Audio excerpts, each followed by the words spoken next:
ನಮಸ್ಕಾರ. ಜೀವನ ಮೌಲ್ಯ ಸರಣಿಗೆ ಸ್ವಾಗತ. ನಾನು ಯಶಸ್ವಿನಿ ಗಿರೀಶ್. ಒಂದು ರಾಜ್ಯವಿತ್ತು. ಅಲ್ಲಿ 5 ವರ್ಷ ಯಾರಾದರೂ ರಾಜನಾಗಬಹುದಿತ್ತು. ಆದರೆ 5 ವರ್ಷದ ನಂತರ ಅವನನ್ನು ದಟ್ಟ ಅರಣ್ಯದಲ್ಲಿ ಬಿಟ್ಟು ಬಿಡಲಾಗುತ್ತಿತ್ತು.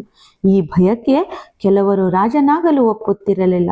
ಒಪ್ಪಿದವರು 5 ವರ್ಷದವರೆಗೆ ಆನಂದದಿಂದಿದ್ದು ನಂತರ ಭಯದಿಂದ ಕಾಡು ಪ್ರಾಣಿಗಳಿಗೆ ಬಲಿಯಾಗುತ್ತಿದ್ದರು. ಹೀಗಿರುವಾಗ ಒಬ್ಬ ತಿಳುವಳಿಕೆ ಇರುವ ಬುದ್ಧಿವಂತ ವ್ಯಕ್ತಿ ರಾಜನಾದನು. ಎಲ್ಲವೂ ಅವನ ಸುಪರ್ದಿಯಲ್ಲಿತ್ತು. ಮೊದಲ ವರ್ಷ ಬೇಟೆಗಾರರಿಂದ ಕಾಡು ಪ್ರಾಣಿಗಳನ್ನು ಓಡಿಸಿದ. 2ನೇ ವರ್ಷ ಮರ ಕಡಿಯುವವರಿಂದ ಮರಗಳನ್ನು ಕಡಿಸಿದ. 3ನೇ ವರ್ಷ ರೈತರಿಂದ ಭೂಮಿಯನ್ನು ಉಳುಮೆ ಮಾಡಿಸಿದ. 4ನೇ ವರ್ಷ ಒಂದು ದೊಡ್ಡ ಅರಮನೆ ಮತ್ತು ಜನರಿಗೆ ಮನೆಗಳನ್ನು ಕಟ್ಟಿಸಿದ. 5 ವರ್ಷದ ನಂತರ ಆತ ಕಾಡಿನತ್ತ ಆನಂದದಿಂದ ಹೊರಟ. ಜನರಿಗೆ ಅಚ್ಚರಿಯಾಗಿತ್ತು. ಆತ ಅಲ್ಲಿಗೆ ಬಂದು ಸಂತಸದಿಂದ ವಾಸಿಸಹತ್ತಿದ.